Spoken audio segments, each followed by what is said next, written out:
हम दोस्तों, जय बाबा नीम करौली महाराज जी की। आशा है कि बाबा नीम करौली जी की कृपा आपके ऊपर भी होगी, आप भी कुशल मंगल होंगे दोस्तों। तो दोस्तों, आज मैं आपको श्रीमद् वाल्मीकि रामायण बालकांड का 24वां सर्ग सुनाऊंगा। मैंने सभी देवताओं का आह्वान कर लिया है, हनुमान जी भी विराजे हैं। तो दोस्तों, इसे सुने और धर्म लाभ उठाएं। हनुमान जी का बाबा नीम करौली जी का पूरा आशीर्वाद पाएं पाठ सुनकर। तो शुरू करते हैं दोस्तों। श्रीमद् वाल्मीकि रामायण बालकांड 24वां सर्ग। श्री राम और लक्ष्मण का गंगा पार होते समय विश्वामित्र जी से जल में उठती हुई तुल ध्वनि के विषय में प्रश्न करना, विश्वामित्र जी का उन्हें इसका कारण बताना तथा मलद करूप क्रूस एवं ताटका वन का परिचय देते हुए इन्हें ताटका वध के लिए आज्ञा प्रदान करना। तदनंतर निर्मल प्रभात काल में नित्य कर्म से निवृत्त हुए विश्वामित्र जी को आगे करके शत्रु दमन वीर आश्रम वीर श्री राम और लक्ष्मण गंगा नदी के तट पर आए। उस समय उत्तम व्रत का पालन करने वाले उन पुण्य श्रम निवासी महात्मा मुनियों ने एक सुंदर नाव मंगवाकर विश्वामित्र जी से कहा, महर्षि, आप इन राजकुमारों को आगे करके इस नाव पर बैठ जाइए और मार्ग को निर्विघ्नता पूर्वक तय कीजिए, जिससे विलंब ना हो। विश्वामित्र जी ने बहुत अच्छा कहकर उन महर्षियों की सराहना की और वे श्री राम तथा लक्ष्मण के साथ समुद्रगामिनी गंगा नदी को पार करने लगे। गंगा की बीच धारा में आने पर छोटे भाई सहित महातेजस्वी राम को दो जलों के टकराने की बड़ी भारी आवाज़ सुनाई देने लगी। यह कैसी आवाज़ है, क्यों तथा कहाँ से आ रही है, इस बात को निश्चित रूप से जानने की इच्छा उनके भीतर जाग उठी। तब श्री राम ने नदी के मध्य भाग में मुनिवर विश्वामित्र से पूछा, जल के परस्पर मिलने से यहाँ ऐसी तुमुल ध्वनि क्यों हो रही है? श्री रामचंद्र जी के वचन में इस रहस्य को जानने की उत्कंठा भरी हुई थी। उसे सुनकर धर्मात्मा विश्वामित्र ने उस महान शब्द तुमुल ध्वनि का सुनिश्चित कारण बताते हुए कहा, नरश्रेष्ठ राम, कैलाश पर्वत पर एक सुंदर सरोवर है। उसे ब्रह्मा जी ने अपने मानसिक संकल्प से प्रकट किया है। मन के द्वारा प्रकट होने से ही वह उत्तम सरोवर मानस कहलाता है। उस सरोवर में एक नदी निकलती है उस सरोवर से एक नदी निकलती है जो अयोध्यापुरी से सटकर बहती है। ब्रह्मसर से निकलने के कारण वह पवित्र नदी सरयू के नाम से विख्यात है। उसी का जल गंगा जी में मिल रहा है। दो नदियों के जलों के संघर्ष से ही यह भारी आवाज़ हो रही है, जिसकी कहीं तुलना नहीं है। राम, तुम अपने मन को संयम में रखकर इस संगम के जल को प्रणाम करो। यह सुनकर उन दोनों अत्यंत धर्मात्मा भाइयों ने उन दोनों नदियों को प्रणाम किया और गंगा के दक्षिण किनारे पर उतरकर वे दोनों बंधु जल्दी जल्दी पैर बढ़ाते हुए चलने लगे। उस समय इक्ष्वाकु नंदन राजकुमार श्री राम ने अपने सामने एक भयंकर वन देखा, जिसमें मनुष्यों के आने जाने का कोई चिन्ह नहीं था। उसे देखकर उन्होंने मुनिवर विश्वामित्र से पूछा, गुरुदेव, यह वन तो बड़ा ही अद्भुत एवं दुर्गम है। यहाँ चारों ओर झिल्लियों की झनकार सुनाई देती है। भयानक हिंसक जंतु भरे हुए हैं। भयंकर बोली बोलने वाले पक्षी सब ओर फैले हुए हैं।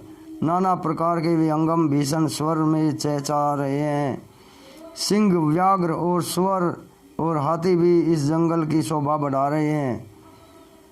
धोरा, अश्वकर्ण, ककुब, बेल, तिंदुक, पाटल तथा बेर के वृक्षों से भरा हुआ यह भयंकर वन क्या है, इसका क्या नाम है?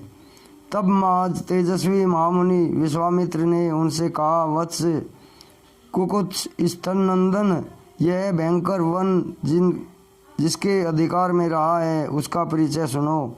नरश्रेष्ठ, यह पूर्व काल में यहाँ 2 समृद्धिशाली जनपद थे, मलद और करुष। ये दोनों देश देवताओं के प्रयत्न से निर्मित हुए थे। राम, पहले की बात है, वृत्तासुर का वध करने के पश्चात देवराज इंद्र मल से लिप्त हो गए। सुधा ने भी उन्हें धर दबाया और उनके भीतर ब्रह्म हत्या प्रविष्ट हो गई। तब देवताओं तथा तपोधन ऋषियों ने मलिन इंद्र को यहाँ गंगा जल से भरे हुए कलशों द्वारा नहलाया तथा उनके मल और कारूस सुधा को छुड़ा दिया। इस भूभाग में देवराज इंद्र के शरीर से उत्पन्न हुए मल और कारूस को देकर देवता लोग बड़े प्रसन्न हुए। इंद्र पूर्ववत निर्मल निष्करूप एवं शुद्ध हो गए। तब उन्होंने प्रसन्न होकर इस देश को यह उत्तम वर प्रदान किया। ये 2 जनपद लोक में मलद और क्रूस नाम से विख्यात होंगे। मेरे अंग जनित मल को धारण करने वाले ये दोनों देश बड़े समृद्धिशाली होंगे। बुद्धिमान इंद्र के द्वारा की गई उस देश की वह पूजा देखकर देवताओं ने पाक शासन को बारंबार साधुवाद दिया। शत्रुदमन, मलद और करुष ये दोनों जनपद दीर्घ काल तक समृद्धिशाली रहे, धन्य धान्य से संपन्न तथा सुखी रहे हैं। कुछ काल के अंतर यहाँ इच्छानुसार रूप धारण करने वाली एक याक्षिणी आई, जो अपने शरीर में 1000 हाथियों का बल धारण करती है। उसका नाम ताटका है। वह बुद्धिमान सुंदर नामक दैत्य की पत्नी है। तुम्हारा कल्याण हो। मारीच नामक राक्षस जो इंद्र के समान पराक्रमी है, उसका ताटका का ही पुत्र है। उसकी भुजाएं गोल, मस्तक बहुत बड़ा, मुंह फैला हुआ और शरीर विशाल है।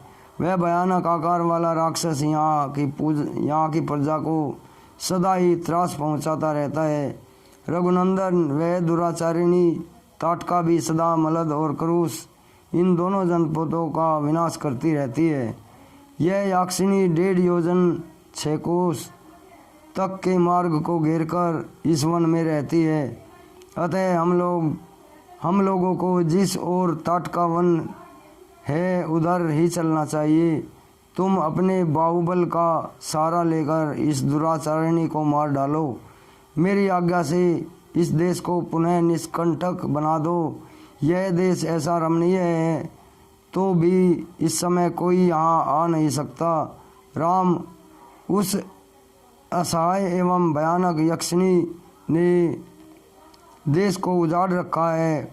यह वन ऐसा भयंकर क्यों है, यह सारा रहस्य मैंने तुम्हें बता दिया। उस याक्षिणी ने ही इस सारे देश को उजाड़ दिया है और वह आज भी अपने उस क्रूर क्रम से निवृत्त नहीं हुई है। जय श्री राम।